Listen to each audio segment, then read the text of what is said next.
President William Ruto, while presiding over the 88th Recruits Passing Out Parade in Nakuru County, announced a raft of measures that will stir NYS for the better. To begin with, the head of state announced an increase in the number of recruits will be absorbed into the service in the next intake.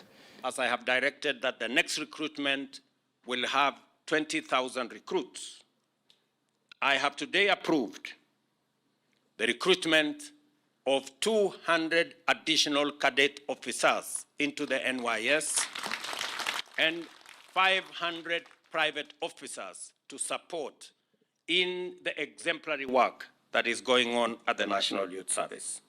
Secondly, Dr. Ruto has ordered NYS recruits to be taken through a basic course in firearms to prepare them to defend the country on necessity basis.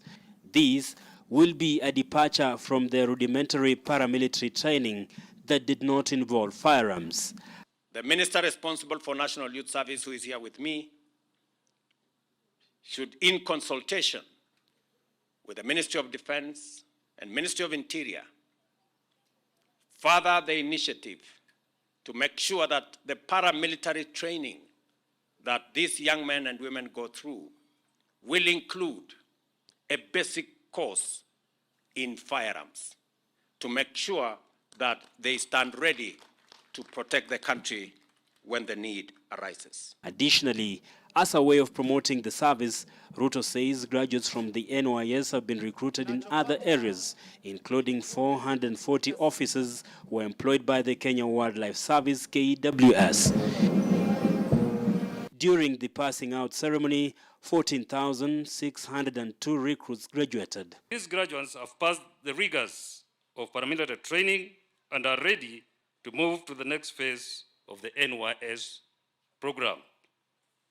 In conclusion, sir, I wish to report that the National Youth Service personnel are grateful to you for improving their terms and conditions of service following the ongoing implementation of the Maraga Task Force recommendation. They will now serve 1 year of public service, after which they will join technical training colleges at the expense of the government. I am determined to transform NYS into a symbol of exemplary integrity, efficiency, and commitment to national transformation. He further directed the Ministry of Lands, Public Works, Housing and Urban Development to build hostels to host 3,000 recruits as well as small staff houses. Timothy Simwa, K24 TV. The Council of Governors has rejected the reduction of the equitable share by 20 billion following the withdrawal of the Finance Bill 2024. At the same time, despite President William Ruto's assurance of timely disbursement of monies to counties, governors have now been forced to borrow from commercial banks to pay salaries since no money has been disbursed in the current fiscal year. Joel Chacha has more. Mheshimiwa Rigathi Gachagua. The 24th Intergovernmental Budget Economic Council Summit, chaired by the Deputy President Rigathi Gachagua, at his current home ended in a stalemate over slashing of counties' budget from 400.1 billion Kenya shillings to 380 billion Kenya shillings, owing to the withdrawal of the Finance Bill 2024. The reduction of our share of revenue pursuant of the rejection of the Finance Bill 2024, where counties in the proposed supplementary budgets we are losing 20.117 billion Kenya shillings from 400 billion to 380 billion. We haven't agreed on that matter. Our position is we need to go to mediation. Governors argue that despite a revenue shortfall or excessive collection, their budget should never be interfered with. We believe that Section 5 of the DORA Act states that in case of any shortfall in revenues allocated through DORA, then the shortfall is supposed to be borne by the national government. And in case of any excesses, again, the excesses of revenues accrue to the national government. Also, with regard to Article 219 of the Constitution, it states that pursuant of the DORA Act, counties' revenues are not supposed to be reduced after the passage of the Division of Revenue Allocation Act. At the same time, they have decried being cash crunch with no disbursement from the allocation, In the current fiscal year, which amounts to over 60 billion Kenya shillings, a situation that puts the workers at the mercy of bank loans. In the month of September, the National Treasury will consider releasing disbursement for the month of July and the month of August. Situations in the counties is quite pathetic because most of the operations have really come to a halt. They've been affected, negatively because we are not able to pay suppliers. Other counties, of course, like Kakamega, we've just borrowed money from banks for 2 months to pay salary. The Deputy President on his part wants removal of the restrictions on trade, especially for the agricultural produce. It is imperative that we also harmonize cross-county policies to enhance trade. A cabbage farmer from Meru targeting Kajiado town will have to pay cess in Meru, Embu, Tharaka Nithi, Kirinyaga, Murang'a, Kiambu, Nairobi, Machakos, and Kajiado, a total of 9 counties. This not only eats into their profits, but also increases the cost of doing business. Counties so far have accumulated pending bills more than 152 billion Kenya shillings, even as the Controller of Budget is set to unveil the budget performance of counties for the last financial year this week, detailing revenue collected and pending bills for each county. Joel Chacha, K24 TV, Nairobi. Now, over 500 residents of Kagoto, Kiamaina Ward, Bahati constituency in Nakuru are staring at death as destructive rains wreak havoc within the region, forcing tens to flee their homes. They have to this end blasted the local leadership for failing to install proper drainage to channel rain water. They are further warning of a tragedy similar to the Mai Mahiu one if immediate action is not taken. Mumbi Wambugu with that report. The hilly Mlima village in Kagoto, Kiamaina Ward in Bahati constituency, Nakuru County. A place where 300 people call home. Land split, destroyed brick walls, houses hanging on hope, and debris of rocks scattered across highlights the destruction left by a heavy downpour.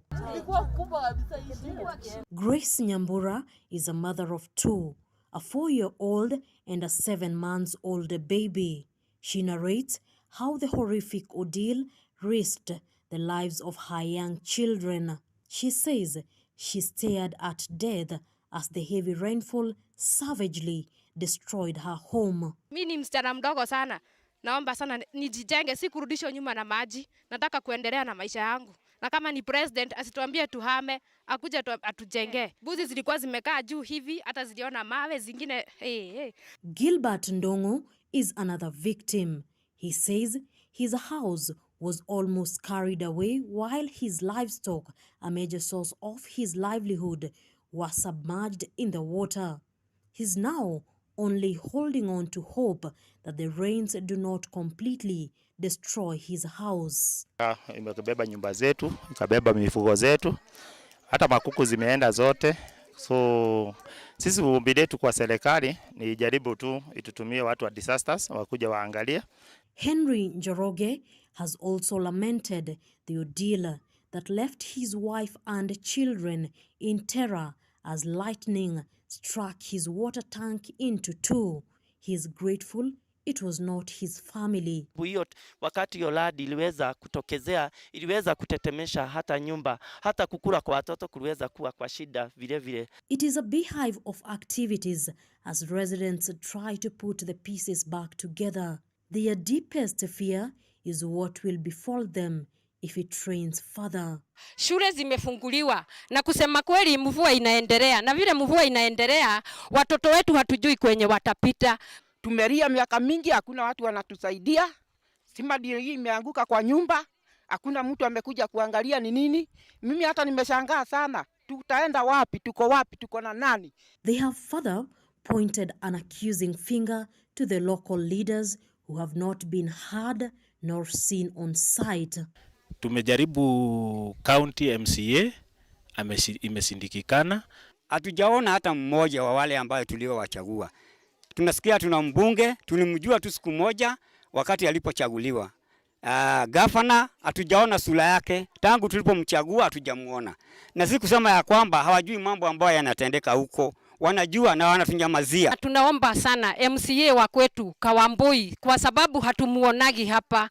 Tafadhali tunakuomba ukuje, kwa sababu watu wenye wako hapa watabebwa na maji. Locals are to this end also warning of a possible Mai Mahiu tragedy repeat that left tens of people dead. Wasikibie wakati tutakuwa tumeangamia, wakuje tu mapema ndio tusaidike. Wakati ambaye madhara iliweza kutendeka ndio serikali iweza kuingilia. Kwa hivyo sisi hatutaki ati serikali ikuja wakati ambaye mambo inatendeka mahali hapa. David Kiru, chairman of Kanan area, a section of Kagoto, says drainage to channel the water away from homesteads would be the suitable solution, urging leaders to act fast. Hatari juu tuko na watoto, tuko na watu wazee wenye wanapitaga huku. Kwenye tumesimama kwa saini barabara, kwenye watoto wanapitaga wakienda shule. Ukiangalia watoto wenye wanapita huku ni wadogo na wanaenda shule, wamama ni wazee. Kwa hivyo serikali kama itaweza ikuje itusaidie tutengenezee drainage. It was peace and calm in this village until a weekend heavy downpour changed the livelihoods. The residents are now living in fear of another possible Mai Mahiu incident if the local government does not act with speed. Mombi, Wambogo, Kagoto, Nakuru County. Well, that report by Mumbi Huambugu brings us to another break right here on K24 Evening Edition. We'll be back with more in a short while.